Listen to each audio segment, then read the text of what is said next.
एक बार पुनः ज्ञान स्टडी पॉइंट में आप लोगों का स्वागत है। आप लोग ध्यान दीजिए, आपके सामने कक्षा 12 के छात्रों के जो बोर्ड का पेपर देने जा रहे हैं, इस तरह सवालें उनको 4 अंक की आएंगी और आप क्वेश्चन नंबर 5 में आएंगी। इस तरह सवालें आप विशेष ध्यान दीजिए।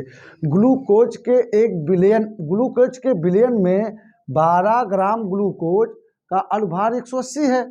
100 ग्राम जल में घुला है। इस बिलियन का क्वथनांक 100.34 सेंटीग्रेड है। जल के मोलल उन्नयन स्थिरांक की गणना करना है।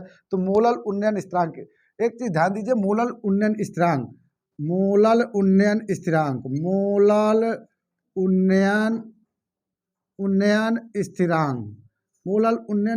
की गणना करना है।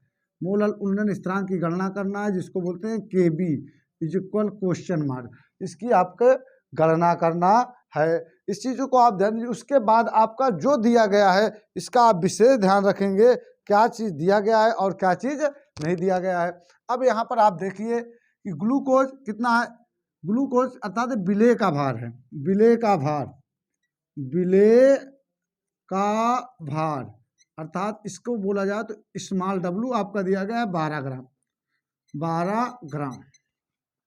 उसके बाद दिया गया है अणुभार क्या दिया गया है? अणुभार। किसका? ग्लूकोज का अणुभार है, जिसको बोला जाता है एम से भी प्रदर्शित करते हैं, 180 दिया गया है। अब उसके बाद दिया गया 100 ग्राम जल में, जल क्या है? विलायक का कार्य करता है, तो विलायक का भार अर्थात आपका दिया गया है कैपिटल W इज इक्वल 100 ग्राम दिया गया है। अब विलयन के क्वथनांक में 100.34 अंश सेंटीग्रेड हो जाता है।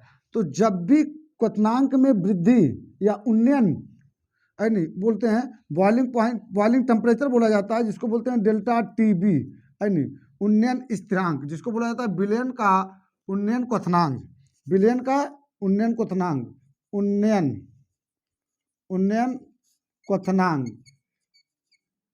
क्वथनांक जिसको बोलते हैं delta TB shortcut boiling temperature. ये आपका दिया गया है कितना? 100.34 अंश सेंटीग्रेड दिया गया है, क्योंकि बॉइलिंग पॉइंट जो होता है आपका, कोई भी चीज़ उबलने का जो होता है 100 अंश सेंटीग्रेड होता है। तो इसलिए आप इसका विशेष ध्यान रखिए कि इसमें 100 आप घटा दीजिए, तब उसके क्वथनांक में वृद्धि पता हो जाएगी। तो आप 100 घटाइए इसमें, तो टोटल आपका हो जाएगा जी 0.34 अंश सेंटीग्रेड। अब यहाँ से आपको एक सूत्र है, बहुत ही सरल सा सूत्र है, उस सूत्र को आप अपने दिमाग में रखिए और उस सूत्र को आप रखेंगे तो तुरंत आपको हर चीज पता हो जाएगा।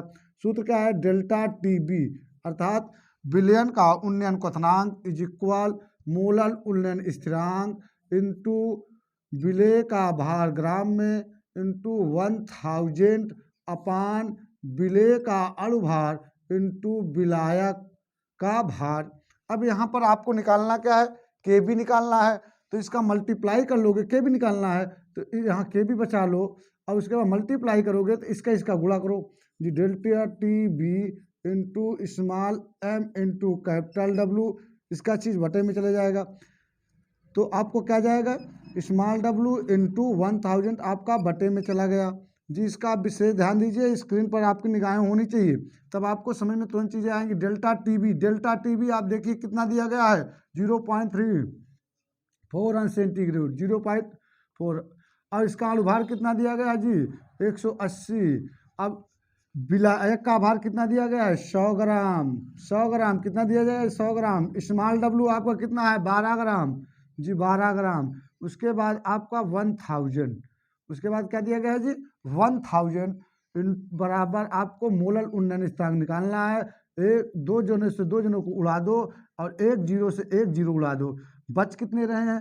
अब आपके पास केवल कटना है, तो बच रहे हैं 6 दूना 12, 6 त्रिक 18। इसको मल्टीप्लाई करो, 3 चौके 12, 3 त्रिका 9, 3 चौके 12, 3 त्रिका 9, 1 10 दशमलव कितने अंक के बाद लगना चाहिए? 2 अंक के बाद। यहाँ पर दशमलव लगाओ, उसके बाद 2 इज इक्वल KB। अब यहाँ पर जब इसका डिवाइडेशन करोगे बेटा तो 0.51। अब इसका देखिए, आपको जो इसका मात्रक निकालना है, तो इसका क्या होगा? अंश सेंटीग्रेड। और इसका क्या होगा? अंश सेंटीग्रेड। इसका क्या होगा? अंश सेंटीग्रेड। इसका क्या होगा? ग्राम। इसका भी क्या होगा? ग्राम। तो इसका जो टेम्परेचर आपका आएगा, जो मान आएगा वो आपका आएगा। मान को आपका इसका मात्रक निकालना है तो आप बहुत ही सिंपल होता है, मात्रक कैसे निकाला जाएगा और इसका मात्रक क्या होगा आप इतना समझिए। मात्रक देखिए इसका क्या बताया भाई, अनसेंटीग्रेड, तो अनसेंटीग्रेड करिए प्रति मोलल, मोलल अनसेंटीग्रेड प्रति मोलल। अभी हम आपको ये बता देते हैं ये कहाँ से मात्रक आता है, आपके दिमाग में एकदम क्लियर हो जाएगा। अनसेंटीग्रेड प्रति मोलल, ये आपका मोलल उन्नयन स्थिरांक का जो सवाल है उसका उत्तर आएगा जी।